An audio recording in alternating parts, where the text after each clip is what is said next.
요즘 예레미야서 말씀을 계속해서 묵상을 하고 있는데, 특별히 오늘 예레미야서 9장 23절 24절 말씀을 먼저 읽고 시작을 하도록 하겠습니다. 예레미야서 9장 23절 24절 같이 한번 읽겠습니다. 시작. 여호와께서 이와 같이 말씀하시되 지혜로운 자는 그의 지혜를 자랑하지 말라. 용사는 그의 용맹을 자랑하지 말라. 부자는 그의 부함을 자랑하지 말라. 자랑하는 자는 이것으로 자랑할지니 곧 명철하여 나를 아는 것과 나 여호와는 사랑과 정의와 공의를 땅에 행하는 자인 줄 깨닫는 것이라. 나는 이 일을 기뻐하노라. 여호와의 말씀이니라. 아멘. 특별히 예레미야서에 하나님께서 말씀하신다라는 이 구절들이 굉장히 많이 나옵니다. 하나님께서 말씀을 하셔요. 하나님이 아주 구체적인 그런 말씀의 의미들을 우리가 깨닫게 되는 거죠. 하나님이 우리에게 말씀을 하신다, 말을 걸어오신다는 것이 얼마나 큰 축복인지 몰라요. 여러분, 하나님이 우리에게 말을 걸어오시지 않으면 우리가 하나님을 알 수가 있을까요? 알 수 있는 방법이 없습니다.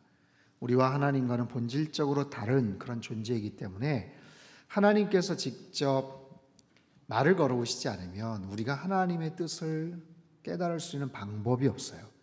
사람과의 관계도 마찬가지입니다. 아무리 오랫동안 우정을 나누고 또 친분 관계를 유지했다고 해도 척하면 척이고 눈빛만 보면 안다 이야기를 해도 구체적인 어떤 메시지들은 말을 정확하게 하지 않으면 모르는 거예요. 부부와의 관계도 마찬가지죠. 30년, 40년 오랫동안 살면 남편이 사랑한다고 얘기하지 않아도 다 아시죠? 우리 여성분들 어떠신가요? 얘기하지 않아도 다 아시죠? 우리 다 알죠, 그냥? 모르세요? 눈빛만 보면 모르나요? 모르는 거예요. 이제 묵뚝뚝한 경상도 남자들 집에 오면 뭐라 그러죠? 아는, 밥 먹자, 자자, 이렇게 세 가지만 얘기를 한다고 하는데, 사랑한다, 고맙다, 이런 구체적인 표현들, 말을 구체적으로 하지 않으면 정서적으로 교감은 하고 그러겠지만, 그래도 정확하게 말로 표현하지 않으면 아무리 사랑하는 부부와의 관계, 자녀와의 관계도 서운한 거예요. 말을 하지 않으면 서운하고, 아무튼 그런 특별한 기념일이나 어버이날이나 아니면 특별한 그런 날들 전화 한 통이라도 아니면 어떤 문자라도 이야기하지 않으면 알죠. 알긴 아는데 그래도 서운한 거고 그래도 잘 알지를 못하는 그런 상황인데, 하물며 수십 년을 같이 살았어도 정확하게 말로 표현하지 않으면 우리가 알 수 없는 법인데 어떻게 하나님의 마음을 우리가 알 수가 있겠습니까? 어떻게 하나님의 생각을 알 수가 있겠어요? 하나님이 무엇을 계획하시고 원하시는지 알 수 있는 방법이 없어요. 그래서 성경에 나오는 하나님께서 말씀하시되, 하나님이 이와 같이 말씀하시되 이것이 여호와의 말씀이라, 이 모든 부분들은 사실 우리를 향하신 엄청난 축복이고 하나님의 은혜인 줄 믿습니다. 오늘 본문에도 하나님께서 이와 같이 말씀하시되 지혜로운 자는 그의 지혜를 자랑하지 말라. 지혜가 있는데 어떻게 자랑하지 않을 수가 있겠어요? 사람은 자기에게 있는 것, 특별한 것, 정말 뭔가 표현하고 누군가에게 좀 알리고 싶은 것들을 자랑하고 싶은 그런 욕구들이 있죠. 용사는 그의 용맹을 자랑하지 말라. 부자는 그의 부함을 자랑하지 말라. 이 자랑이라는 것, 누구에게 내가 인정을 받고 싶은 욕구들, 누구에게 뭔가 칭찬받고 싶은 욕구들. 어린 아이들이 5살, 6살 유치원에 가서 정말 말도 되지 않은 그림을 그려가지고 왔지만 그거 가지고 와서 엄마에게 아빠에게 칭찬받고 싶어 하잖아요. 왜냐하면 유치원 선생님이 아유 잘했어요 라고 했기 때문에 이건 정말 잘했구나 라고 생각을 해서 엄마 아빠에게 칭찬받고 싶은 그런 욕구가 어려서부터, 나이가 들든 어떤 상황이든 누구에게나 그런 마음들이 다 있어요. 사람에게는 인정 욕구, 인정받고 싶은 욕구, 칭찬받고 싶은 욕구, 그것을 통해서 뭔가 사람들 앞에서 뭔가 좀 우월의식을 좀 느끼고 싶은 그런 욕구들이 있어요. 그래서 나에게 뭔가 특별하게 자랑할 거리가 있으면 그것을 참고 그것을 그냥 가슴에 품고 있기라는 것은 굉장히 어렵습니다. 사랑이라는 것도 마찬가지고 뭔가를 자랑하는 것도 항상 상대적인 거예요. 대상이 있기 때문에 그렇습니다.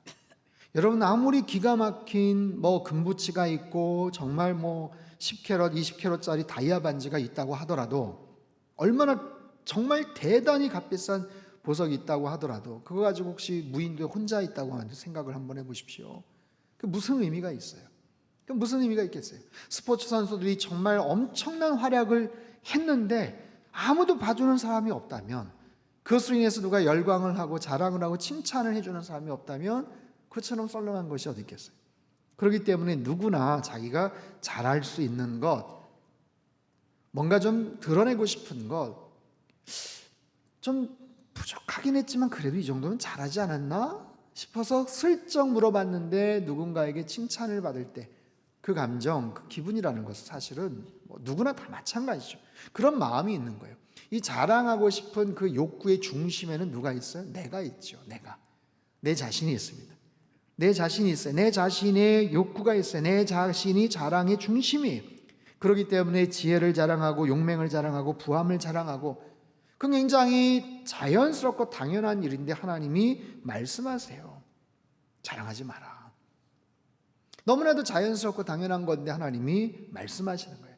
왜냐하면 그렇게만 집중이 되면 나 자신에게만 계속해서 집중이 되고, 그냥 거기에서 끝나는 것이 아니라 꼭 그 부분으로 인해서 관계에 어려움이 생기게 되고, 그것이 지나치게 자랑하게 될 때 오히려 사람들에게 밉보이고 사람들에게 오히려 미움을 당할 수도 있는 그런 부분들. 대신에 무엇으로 자랑하라고요? 하나님을 자랑하는 것, 나를 아는 것, 하나님을 아는 것, 하나님을 내가 얼마나 알고 있고 하나님을 내가 얼마나 사랑하고 있는지, 그 하나님의 사랑과 정의와 공의를 땅에 행하는 자인 줄 깨닫는 것, 이것을 자랑하라. 하나님을 자랑하라. 하나님을 더 높이라. 그러면 아무런 문제가 없어요. 하나님을 자랑하는 것, 그리고 그것을 하나님이 기뻐하신다라는 거예요. 기뻐하신다. 이거는 굉장히 쉬우면서도 어려운 일입니다. 내가 가지고 있는 것, 내가 잘할 수 있는 것을 사람들에게 뽐내고 싶고 자랑하고 싶은 욕구들이 누구에게나 다 있는데, 그런 부분을 자랑하지 말고, 자신이 갖고 있는 지혜를 자랑하지 말고, 그의 용맹을 자랑하지 말고, 부자는 그의 부함을 자랑하지 말고, 그 중심에 자기의 어떤 자아와 이기적인 욕망을 자랑하지 말고, 히스기야가 병에서 낫고 나서 바벨론에 사신이 왔었을 때 그 사신들 앞에서 뽐내고 자랑했던 게 뭐예요? 자기네들 그 보물 창고를 보여주면서 막 자랑을 했어요. 그가 자랑을 했지만 만약에 죽을 뻔했는데 하나님이 나를 고쳐주셨어요. 하나님이 나를 치유해 주셨어요. 하나님의 능력과 하나님의 역사는 참으로 대단하지 않습니까? 하나님을 높이고 하나님을 자랑했다면 아마 하나님께서 노여하지 않았을 거예요. 근데 히스기야는 철저하게 자기 자신을 드러내고 자랑하고 뽐냈죠. 그것으로 인해서 하나님과의 관계도 소원해졌죠. 바로 그런 겁니다. 이거 참 어려운 부분인데, 자랑하고 뽐내고 싶은 그런 부분들이 참 많지만 그런 부분들을 억제하고 절제하고 오히려 하나님을 더 자랑할 수 있는가? 그러면 하나님이 그것을 기뻐하시고, 하나님이 기뻐하시고 그 사람의 잘하는 부분을 다른 방법을 통해서 결국에는 드러내 주실 것이다 라는 거예요. 굉장히 중요한 원칙입니다. 우리의 삶 속에서 내가 더 자랑하고 싶고 드러내고 싶고 뽐내고 싶고, 같이 지내던 구역 식구들이 있는데 새로운 어떤 사람이 오면 저 사람이 우리 가정의 모습을 잘 모르면 어떡하나, 우리 남편 좀 자랑하고 싶은 거 모르면 어떡하나 하면서 또 굳이 막 어떻게 이거 그냥 부끄럽지만 기도 제목인데요. 그냥 요번에 우리 남편이 그냥 승진을 했는데 우리 애가 이번에 장학금도 받아가지고 그러는데 좀 걱정이야. 주변에서 괜히 애들한테 시샘당할까봐 은근히 또 자랑하고, 왜? 새로 왔으니까. 새로 왔는데 모를까봐, 내 자신을 모를까봐 막 자랑하고 싶은 그런 마음들이 누구에게나 참 다 있는데, 참 어려운 거죠. 내 안에 뽐내고 싶은 것, 더 자랑하고 싶은 그 마음 억제한다는 게 참 어려운 거죠. 어려운 거예요. 그럼에도 불구하고 하나님께서 말씀하세요. 하나님 아는 것을 자랑하라. 하나님 아는 것. 여러분, 하나님만을 자랑하는 그런 인생 되시기를 주님의 이름으로 축복합니다. 10장을 넘어가서 볼게요. 10장 1절서부터 후반부의 내용은 철저하게 하나님과 우상과 계속해서 대비를 하세요. 하나님이 어떤 분이신지, 또 우상은 어떤 존재인지. 하나님, 우상. 자, 1절서부터 5절까지 내용을 한번 같이 읽겠습니다. 1절부터 5절까지 천천히 한번 읽어보죠. 시작. 이스라엘 집이여, 여호와께서 너희에게 이르시는 말씀을 들을지어다. 여호와께서 이와 같이 말씀하시되 여러 나라의 길을 배우지 말라. 이방 사람들은 하늘의 징조를 두려워하거니와 너희는 그것을 두려워하지 말라. 여러 나라의 풍습은 헛된 것이니 살림에서 벤 나무요 기슬공의 두 손이 도끼로 만든 것이라. 그들이 은과 금으로 그것에 꾸미고 못과 장도리로 그것을 든든히 하여 흔들리지 않게 하나니 그것이 둥근 기둥 같아서 말도 못하며 걸어다니지도 못하므로 사람이 메어야 하느니라. 그것이 그들에게 화를 주거나 복을 주지 못하나니 너희는 두려워하지 말라 하셨느니라. 자, 인간은요 실존적인 그런 가장 그 딜레마가 뭐냐면 두려움입니다. 우리 마음속에는 두려움이라는 게 있어요. 어린아이가 태어날 때부터 으앙 하면서 울고 태어나지만 그 마음속에는 두려움의 불안함이 있는 거예요. 두려움, 본능적인 두려움, 자기의 생존에 대한 두려움, 자기의 생명에 대한 그런 두려움. 여러분 살아오시면서 막 두려웠던 순간들이 혹시 있었습니까? 뭔가 두려운 어떤 그런 마음들. 살면서 내가 예수님 믿고 말씀 안에서 평안하게 지금 살아가지만 만약에 내가 하나님을 알지 못하고 내가 살아가면서 어떤 상황 속에서 어려운 문제가 닥칠 때 누구나 사람은 두려워합니다. 근심, 걱정, 염려, 두려움 항상 패키지로 따라다니죠. 그 중에 대장 역할을 하는 게 바로 두려움이라는 존재. 그 두려움. 그래서 사람들은 끊임없이 우상을 만들어내요. 종교개혁자 존 깔뱅이 그런 얘기를 했나요? 마틴 루터가 얘기했나요? 사람의 마음은 우상 공장이다. 끊임없이 우상을 만들어냅니다. 왜 우상을 만들어낼까요? 그 마음속에 두려움이 있기 때문에 그래요. 두려움에 대한 그 공포, 그것을 어떻게든지 해결하고 싶은 그런 마음들. 자, 하나님께서 말씀을 하세요.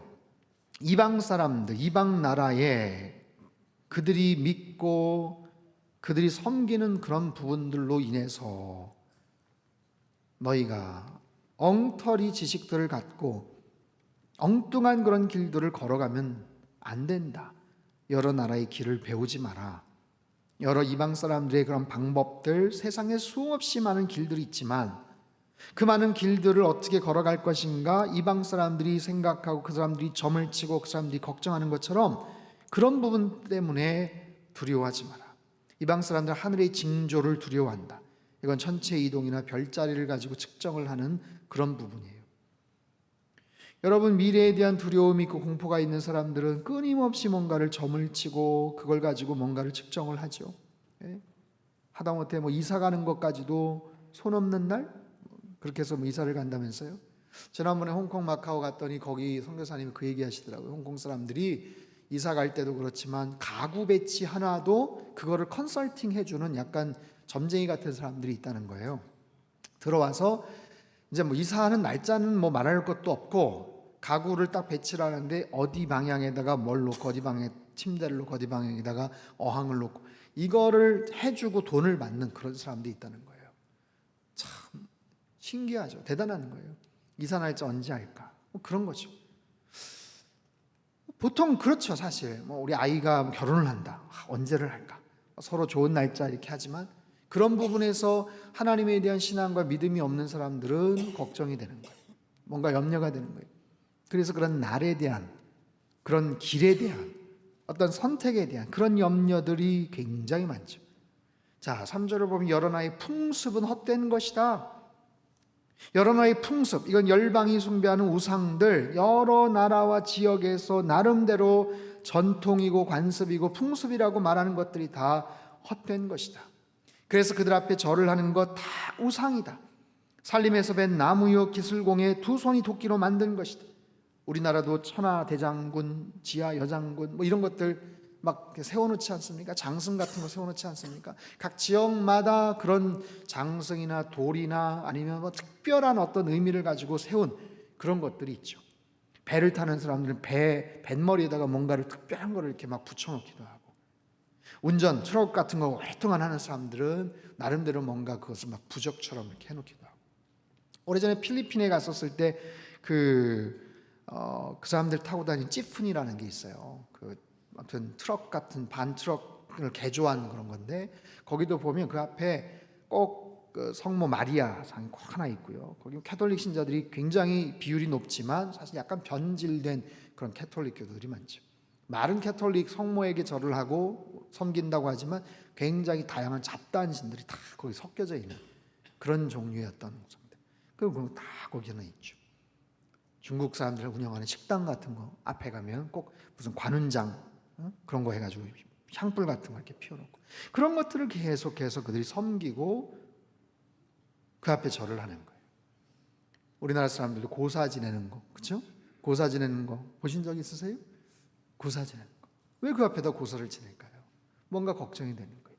뭔가 새롭게 출발하는데, 뭔가 새롭게 시작을 하는데, 프로야구 시즌이 새롭게 시작하는데 사고 나지 않게, 영화 제작을 뭐 200억 들여가지고 시작을 하는데 문제 생기지 않게 주연 배우 와가지고 꼭 절하라고 하고 술 따르라고 하고 돈 주면서 거기다 코에다가 꽂으라고 하고 귀에다 꽂으라고, 끝나고 또 썰어가지고 참 또 먹죠. 예?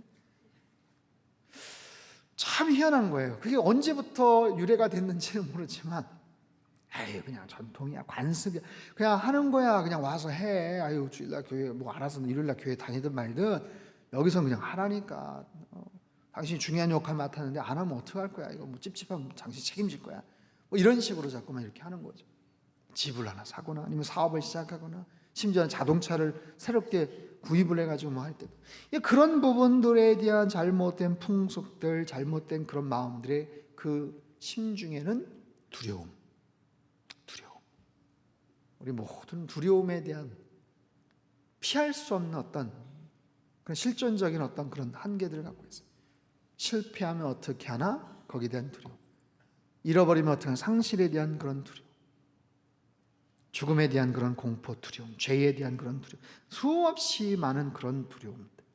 근데 그것이, 그 행위가 얼마나 어리석은 것인지 하나님께서 계속해서 말씀을 하시는 거예요.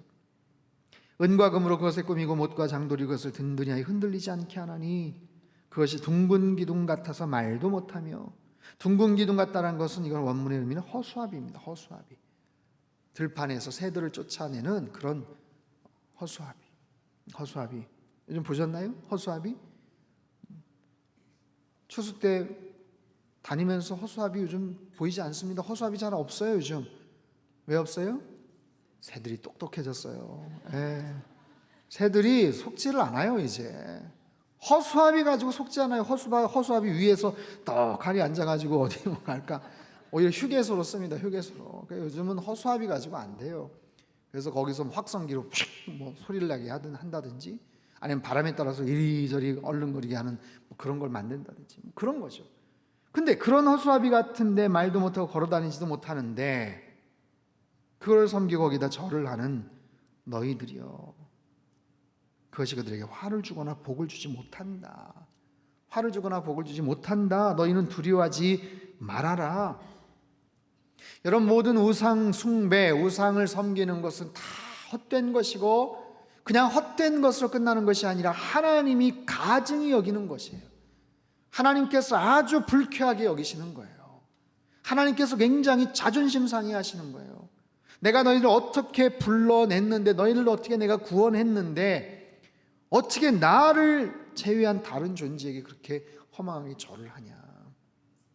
이거는 뭐 2000년 전, 3000년 전 얘기가 아니라 오늘날 우리 시대도 마찬가지입니다. 그래서 수능을 앞두거나 아니면 정치인들 선거를 앞두고 점집이 뭐 문전성시를 이룬다고 하죠. 그렇죠. 일전에 TV에서 한번 봤는데 체조 쪽으로 실기를 보는 어떤 학생을 둔 이제 부모님인데 아주 유명하고 용하다는 점집에 가가지고 내일 이제 가서 발레리나 이제 뭐 실기를 보는데 그 발바닥에다가 뭐 부적 같은 걸 쓰더라고요. 발바닥에다 간지럽기도 하고 아프기도 하고 그러는데 비싼 거라고 하면서 그거 해가지고 참 돈 벌기 쉬워요, 그죠? 예. 아님 말고, 그렇죠? 어떤 경우 정수리에다가 머리에다가 이렇게 뭘 또 새기기도 하고 그런 거예요. 용하다는 뭐 점쟁이들 뭐 신점을 보고 무슨 점을 보고 어쩌고 저쩌고 막 이제 그러는데, 여러분 우리가 예수님을 알고 하나님 안에서 그런 헛된 우상을 쳐다도 안 보고 섬기지 않는다는 것이 얼마나 큰 은혜인지 모릅니다. 여러분 살아계신 하나님만을 온전하게 섬기시는 저와 여러분 되시기를 축복합니다. 하나님은 어떤 분이신가? 6절 말씀, 여호와여 주와 같은 이가 없나이다. 주는 크시니 주의 이름이 그 권능으로 말미암아 크시니이다. 크고 광대하신 하나님, 크고 광대하신 하나님.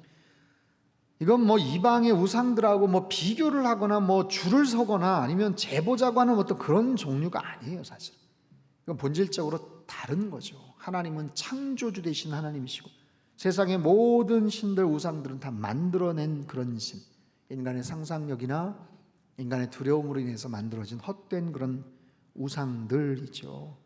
그래서 그것을 정성스럽게 만들어요. 8절을 보면 그들은 다 무지하고 어리석은 것이니 우상의 가르침은 나무뿐이라. 나무로 만든 우상. 근데 나무로만 만들어가지고 뭔가 좀 허전하니까 9절을 보니까 다시스에서 가져온 은박과 우바스에서 가져온 금으로 꿈이 돼 기슬공과 음장색의 손으로 만들었고 청색 자색 옷을 입었나니 정교한 솜씨로 만든 것이거니와. 아무리 정교하게 뭔가를 기술적으로 만들고 화려하게 뭔가를 꾸몄다고 하더라도 결국에는 우상이고 죽어있는 그런 존재예요. 큰 불상을 보신 적 있나요? 동남아 지역이나 이런 데 가보면 막 10m가 넘는 20m가 넘는 큰 불상들이 있어요. 거기에 들어간 돈과 거기에 들어간 금부치와 이것만 해도 막 상상을 초월한 그런 거죠. 근데 그 사람들에게는 거의 신적인 그런 대상이고 그 앞에서 절을 하고 그 앞에서 뭔가 지극정성을 벌이면 뭔가 효험이 있을 것이다 라는 그런 생각들을 하잖아요.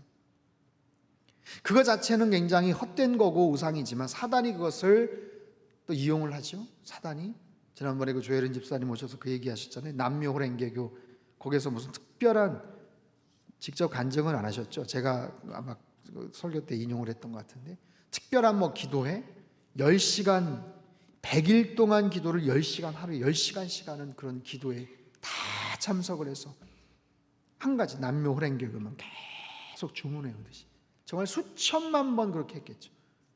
근데 그렇게 하고서 개그맨 시험을 합격했다고 하니까 그냥 홀딱 그냥 빠져버리는 거죠. 어느 정도 이상이 되면 사단은 그걸 가지고 장난을 칠 겁니다. 사단의 특징은 뭐예요? 속이는 자입니다. 속이는 자.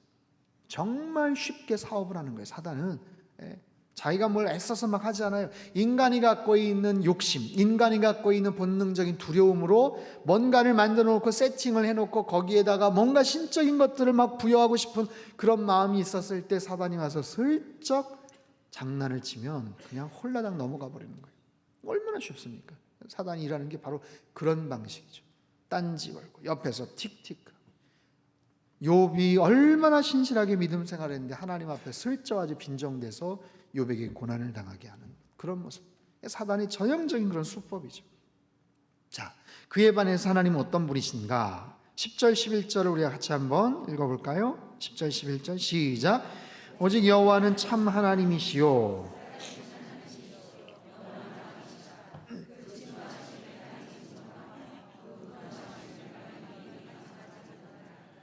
너희는 이같이 그들에게 이르기를 천지를 짓지 아니한 신들은 땅 위에서 이 하늘 아래에서 망하리라 하라. 하나님은 어떤 하나님이셔요? 참 하나님이시다. 참 하나님. 또 하나님은 살아계신 하나님. 하나님은 영원한 하나님. 하나님은 참 하나님. 진리를 갖고 계신, 진리를 알고 계신 하나님.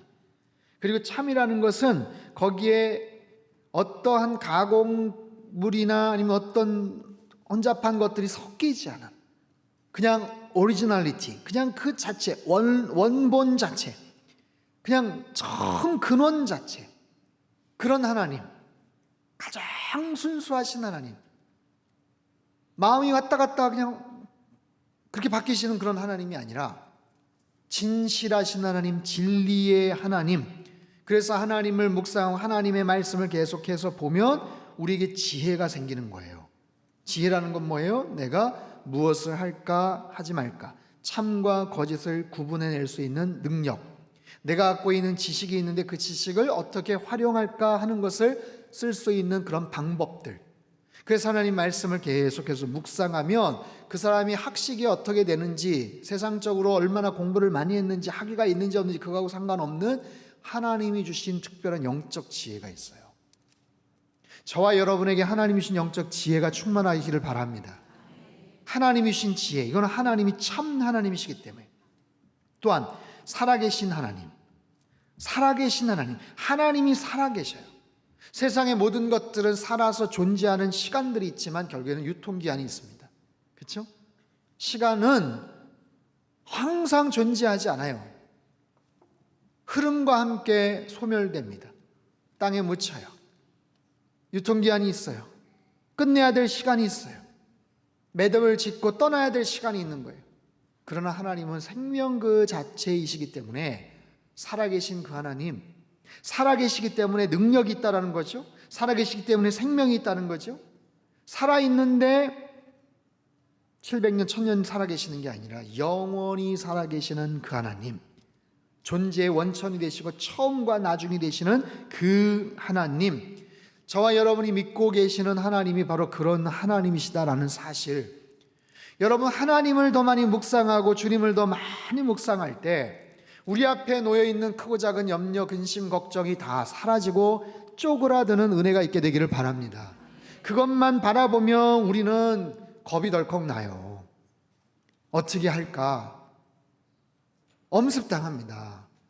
공포감을 느끼죠. 그러나 내 상황을 감찰하시고 지켜 역사하시는 그 크고 능하신 그 하나님이 나와 함께 하시고, 내가 정말 그 하나님을 사랑하고 있고 그 하나님을 신뢰하고 있고 그 하나님도 나를 사랑하신다는 것을 내가 확신한다면 내 안에 있는 어떤 불안과 염려, 걱정도 여러분 나를 흔들지 못해요. 여러분 중심이, 여러분 믿음이 흔들리지 않게 되기를 축원합니다. 하나님 앞에 더 깊은 믿음의 뿌리를 내리십시오.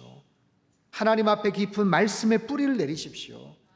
내가 경험이나 어떤 직분이나 세상에서의, 아니면 교회 안에서의 여러 가지 어떤 그런 것이 뿌리가 내리는 게 아니라 하나님을 향한 나의 믿음의 뿌리가 더 깊어질 때 어떤 비바람이 와도 우리는 흔들리지 않는 그런 존재가 된다라는 거예요.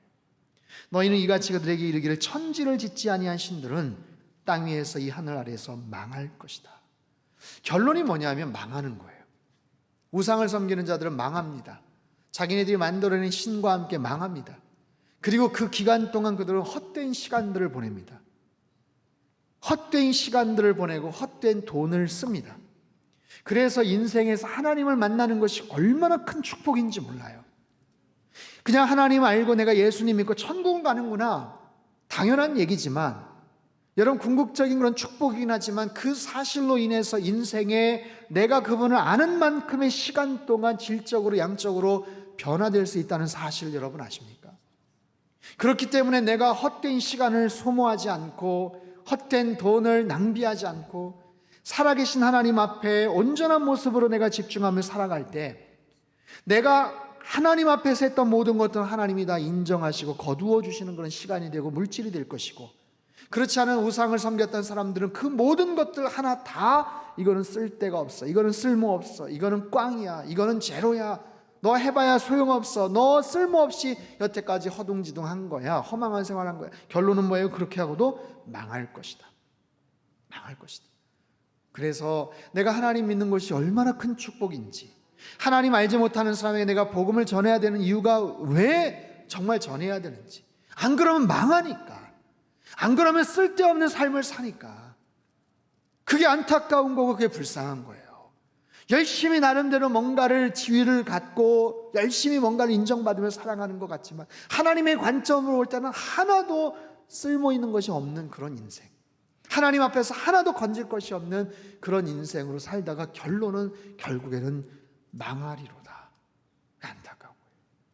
사단은 그 자신들의 궁극, 결국을 알기 때문에 그 길로 계속해서 우리들을 물귀신처럼 그냥 끄집어드는 거죠. 바로 그런 존재들. 자, 12절 한번 보세요. 12절, 여호와께서 그의 권능으로 땅을 지으셨고 그의 지혜로 세계를 세우셨고 그의 명철로 하늘을 펴셨으며, 하나님의 권능, 하나님의 지혜, 하나님의 명철, 새로운 것을 만들고 새로운 것을 세워나가는 것이 여러분 쉽지 않습니다. 사람에게 있어서 무에서 유를 창조한다는 것, 모방은 할 수 있죠. 카피는 할 수 있죠. 어느 정도는 가능하죠. 하지만 완전히 백지 상태에 뭔가 그림을 그린다. 내가 뭔가 사업을 시작하는데 그 비어있는 50평 거기에다 내가 뭔가를 채운다. 쉬운 일이 아니에요. 돈이 많다고 해서 무조건 잘할 수 있는 것도 아닙니다. 그런 부분에서 뭔가를 새롭게 만드는 것. 그런데 하나님은 이 천지 만물을 창조하시고 만드시고 지금까지 운행해 가시는 그런 하나님, 얼마나 크신 분이에요. 그가 목소리를 내신즉 하늘에 많은 물이 생기나니, 하나님의 보이스. 그는 땅끝에서 구름이 오르게 하시며 비를 위하여 번개치게 하시며 곳간에서 바람을 내시는 그 하나님.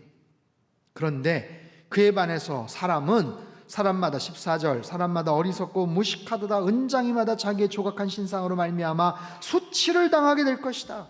자기가 만든 신상 때문에 결국에는 부끄러움을 당하게 될 것이다. 왜냐하면 그가 부어 만든 우상은 거짓이요 그 속에 생기가 없고, 15절, 그것들은 헛것이요 망령되이 만든 것인즉 징벌하실 때에 멸망할 것이다. 하나님이 징벌하실 때가 있다는 거예요. 그 모든 것을 다 쓸어서 언젠가는 다 불태워버리실, 멸망시키실 그런 타이밍이 오는데, 여러분 그런 상황 속에서 우상 앞에 절을 하고 헛된 것들을 섬기고 모셨던 사람들은 바로 그 우상들과 같은 존재가 되는 거죠. 하나님은 천지를 창조하시고 무에서 유를 창조하시고 우리에게 생기를 허락해 주신 그런 능력의 하나님이신 줄 믿습니다. 만드셨고 지속시키셨고 관리하고 계시고, 만드실 때 어떻게 만드셔요? 질서대로 만드시고, 만드실 때 어떻게 만드세요? 목적을 가지고 만드시고, 보시기에 심히 좋았더라. 만드셨는데 우연히 만들어진 게 아니에요. 짝퉁으로 만들어진 거 아니에요. 하나님께서 만들어주신 목적에 따라서, 근거에 따라서, 하나님의 형상에 따라서 만들어진 바로 그런 존재들, 가장 완벽한 모습으로 하나님이 만드셨어요. 하자가 있는 게 아니에요. 불량품이 있는 게 아니에요. 제가 새벽 예배 때도 그런 얘기를 했지만, 여러분 삼성이라는 회사가 얼마나 대단한 회사입니까? 얼마나 꼼꼼하고 얼마나 정확한 회사예요. 근데 최근에 폴더폰 하나 몇 개월 전에 만들었는데 그게 이상이 생겨서 지금 다시 재출시를 지금 하지를 못하고 있잖아요. 어마어마한 경제적인 손실과 이미지를 완전히 깎아먹는 그런 거잖아요. 그 폴더폰의 생명이 딱 펼쳤으면 깨끗하게 뭔가가 나와야 되는데 주름이 계속 생긴다고 그러죠. 그리고 그거 띄면은 이건 뭐 완전히 망가진다고 하죠. 그런 얘기가 나오니까 그 밑에다가 이거는 띄면 안 됩니다. 절대로 띄면 안 됩니다. 그거 붙여놓으면 더 띄고 싶은 거예요. 사람 심리가.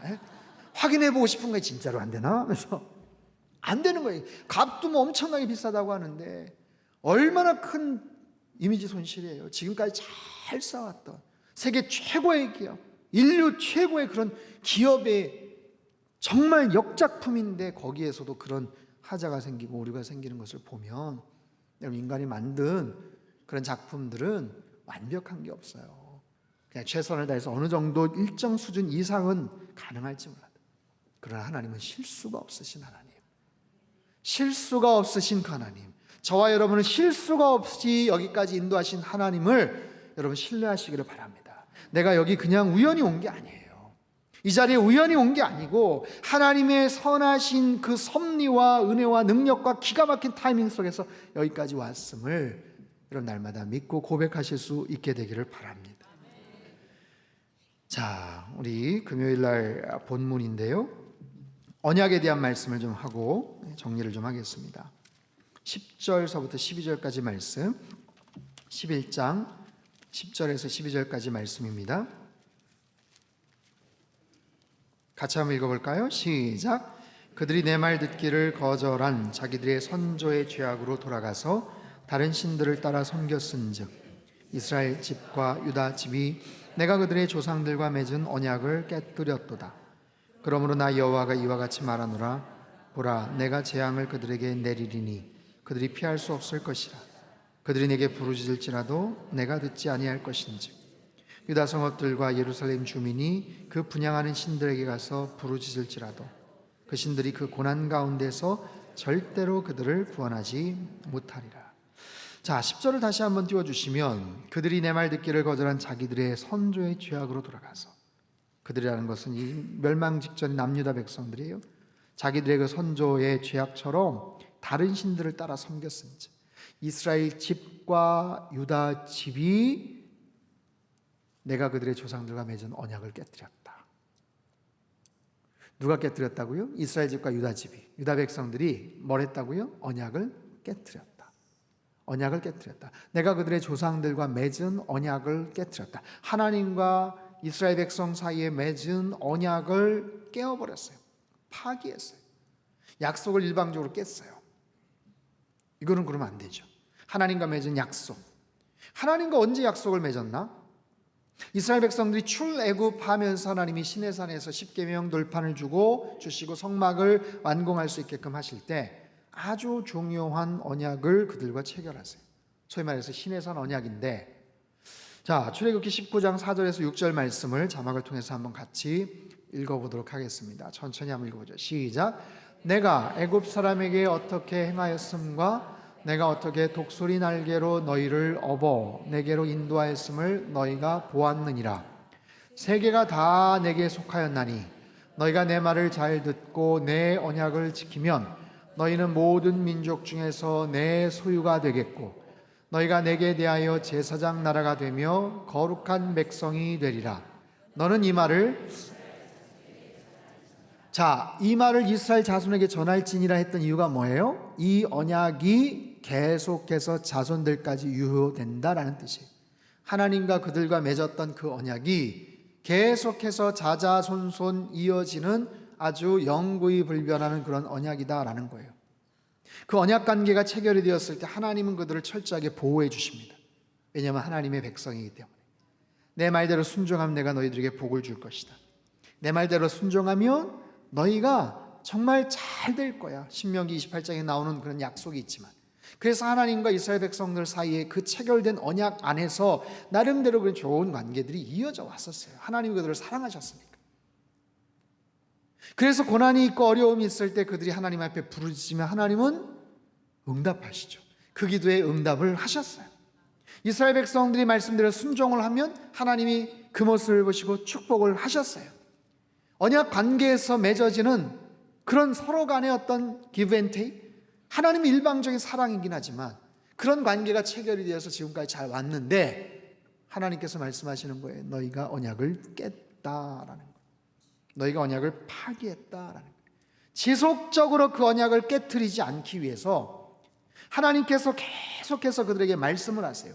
자, 아까 읽진 않았지만 7절에 보면 이런 말씀이 있어요. 제가 한번 읽어볼게요. 내가 너희 조상들을 애굽 땅에서 인도하여 낸 날부터 오늘까지 간절히 경계하며 끊임없이 경계하기를 너희는 내 목소리를 순종하라 하였으나 그들이 순종하지 아니했다.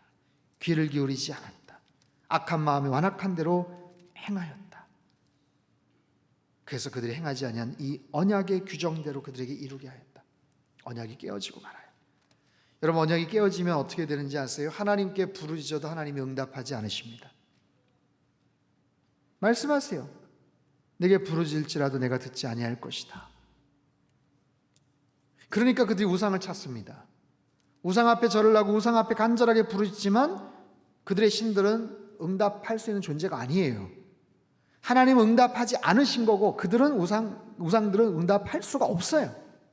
그래서 결국에는 고난과 어려움 가운데 빠져있는 그들 이스라엘 백성들의 모습, 안타까운 거죠. 하나님이 안타까우신 거예요. 하나님이 안쓰럽게 생각하시는 거예요. 그들은 어떤 존재인데 하나님이 사랑하셨던 그런 존재, 나의 사랑하는 자, 그들은 하나님이 사랑하셨던 존재. 자, 16절 한번 띄워주세요. 16절 말씀, 그들이 어떤 존재였는가 같이 한번 읽겠습니다. 시작. 16절입니다. 11장 16절. 네, 시작. 여호와께서는 그의 이름을 일컬어 좋은 열매 맺는 아름다운 푸른 감람나무라 하였었으나 큰 소동 중에 그 위에 불을 피웠고, 자, 잘 보세요. 하나님이 그들을 뭐라고 지칭하셨냐면 아름다운 푸른 감람나무 자체가 귀한 거예요. 근데 좋은 열매를 맺는 아름다운 푸른 감람나무 자체가 참 좋은 건데 아름다운 감람나무, 그리고 푸른 아주 프레시한 정말 좋은 건강한 모습의 푸른 나무, 감람나무. 그런 감람나무는 뭘 해야 돼? 좋은 열매를 맺어야 돼. 그런 좋은 열매를 맺을 것을 하나님이 기대하셨어요. 그런 존재라는 거예요. 이스라엘 백성들이 그런 존재라는 거예요. 저와 여러분이 하나님이 기대하시는 그런 아름답고 푸른 감람나무라고 말씀을 하세요. 원래 그랬나요? 그렇지 않죠. 원래는 어떤 존재예요? 허물과 죄로 죽을 수밖에 없었던 그런 존재예요. 세상에서 허둥대고 방황하다가 그냥 그렇게 해서 멸망당할 수밖에 없는 그런 존재예요. 그런 존재인 우리들을 하나님께서 당신의 특별한 섭리로 불러주시고 예수 그리스도의 십자가의 보혈로 구원해 주시고 하나님 나라에 들어갈 수 있는 특별한 은혜와 특권을 우리에게 주신 줄로 믿습니다. 그런 존재예요. 아름답고 푸른 감람나무에, 그럼 당연히 거기서 좋은 열매를 맺어야죠. 근데 열매를 맺지를 않는 거예요. 이사야 5장에도 보면 내가 극상품의 포도나무를 심었다. 털을 가꾸고 가지를 치고 벌레를 잡고 여기에 정말 최상의 극상품의 포도나무를 심었는데 거기서 나온 맺혀진 열매가 완전히 꽝인 거예요. 씌어서 먹을 수가 없고 열매 자체도 볼품이 없고 하나님이 너무 속상해 하시다. 마찬가지입니다. 좋은 열매 맺기를 기대했는데 그게 되질 않아서 큰 소동 중에 그 위에 불이 피어졌고 불이 나버렸어요. 나무에 가지는 꺾였고 새까맣게 타버린 그런 감람나무가 된 그런 모습들, 얼마나 안타깝습니까? 마지막 17절 한번 읽어볼게요. 17절 시작. 바알에게 분향함으로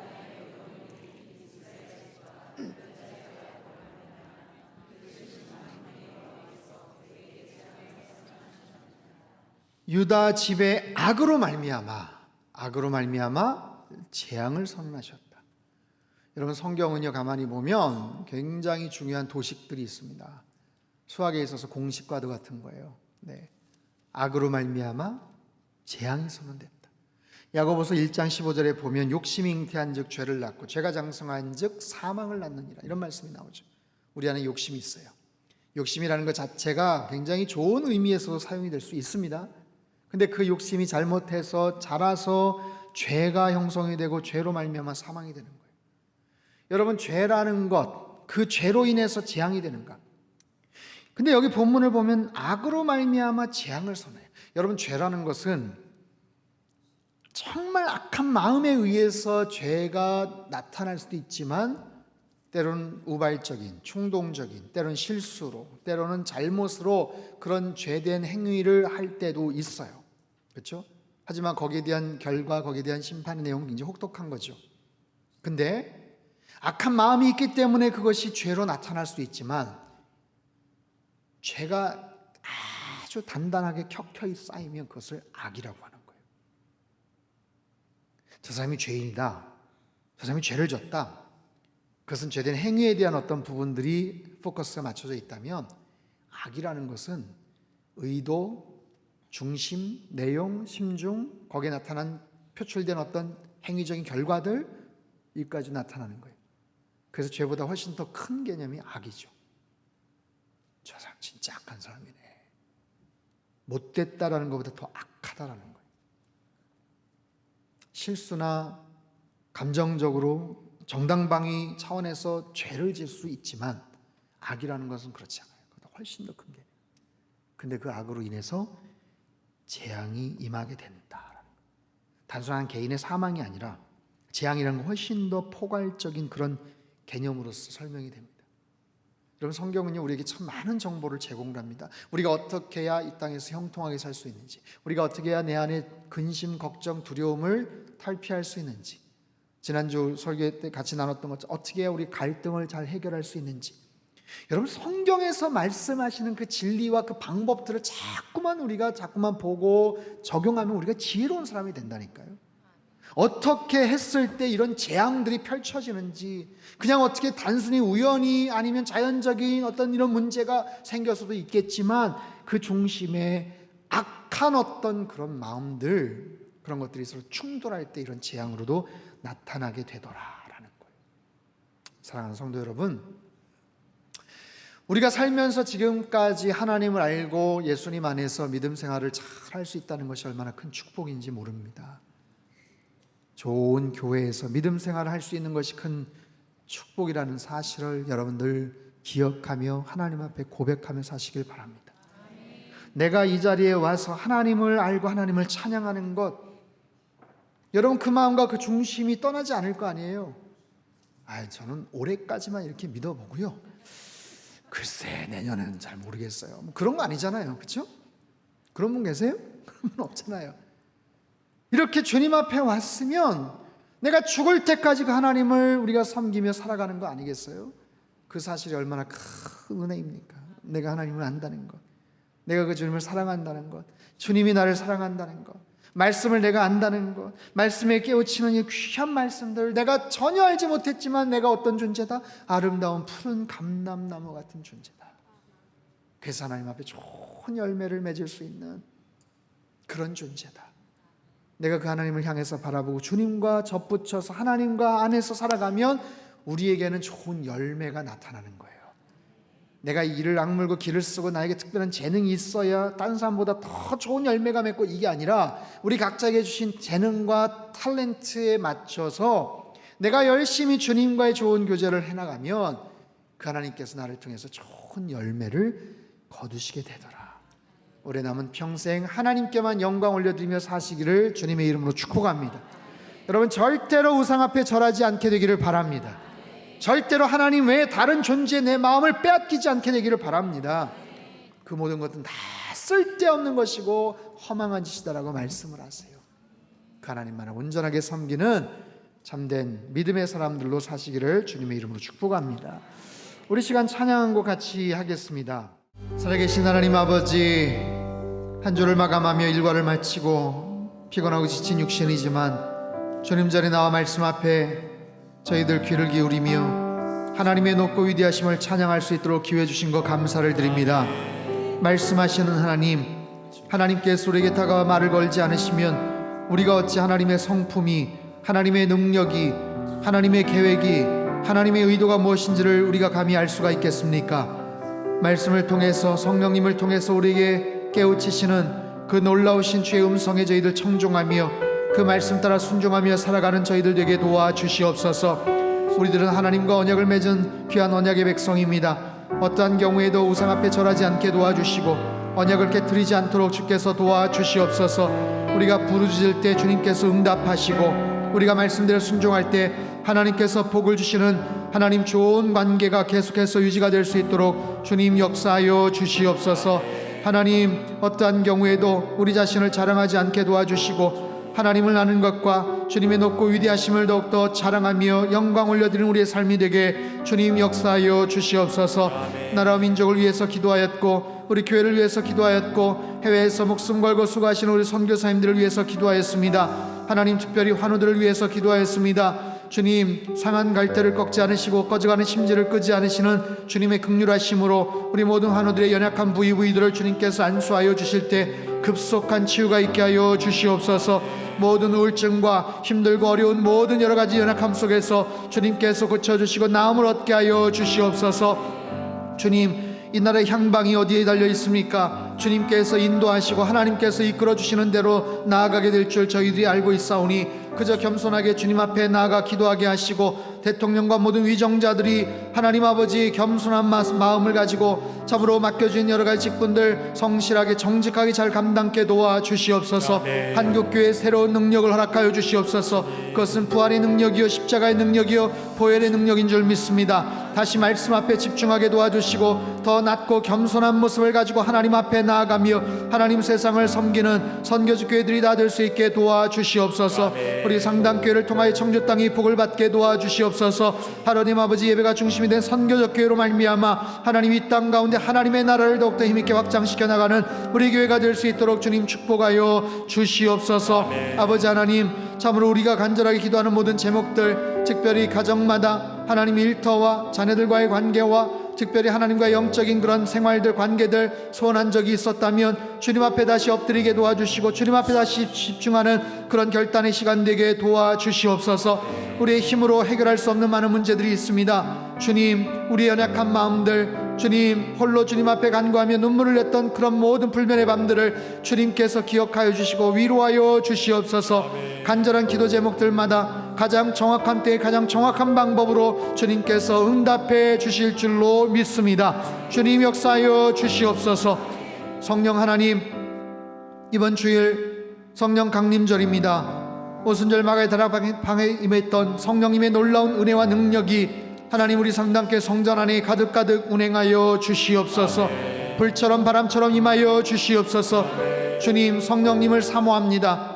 성령님께서 원하시는 대로 그 방향대로 의도대로 목적대로 우리 교회가 움직일 수 있게 도와주시옵소서. 이 교회의 주인은 성령 하나님이신 줄 믿사오니 주님께서 축복하시고 역사하여 주시옵소서. 강단에서 폭포수 같은 진리의 말씀이 선포되게 도와주시고 그 말씀이 심령을 하나님 아버지 촉촉히 적시며 상한 마음 치유하며 잠자는 영혼 깨우며 죽은 영혼 하나님 되살아날 수 있는 놀라운 치유와 생명의 역사가 있게 하여 주시옵소서. 상당교회 속해서 예배를 드리고 믿음 생활을 한다는 것이 얼마나 큰 축복인지 모릅니다. 일평생 주님 떠나지 않게 하시며 하나님 안에서 더욱더 날마다 우리의 믿음이 성장하며 하나님께 홀로 영광 올려드리는 귀하고 복된 우리 인생 되게 주님 축복하여 주시옵소서. 귀한 마음 가지고 주님 앞에 물질 올려드린 손길들 위에도 하늘의 신령한 복과 땅의 기름진 복으로 넘치도록 부어 역사하시고 예물이 쓰여지는 곳마다 하나님의 나라가 힘있게 확장되게 축복하여 주옵소서. 이제는 우리 주 예수 그리스도의 크신 은혜와 하나님 아버지의 극진하신 사랑하심과 성령님의 교통하심의 역사가 주신 말씀 마음속에 새기고 주님 말씀에 더욱더 순종하며 오직 하나님께만 존귀와 영광과 찬양을 올려드리며 주님만을 자랑하는 우리 일평생 되기를 소망하는 이 자리에 모인 모든 사랑하는 주의 백성들, 그들의 가정과 일터와 건강과 자녀들의 앞길 위에와 우리 상당교회와 이 나라 민족 흩어진 모든 열방 위에 이제로부터 영원토록 함께 하시기를 간절히 축원하옵나이다. 아멘.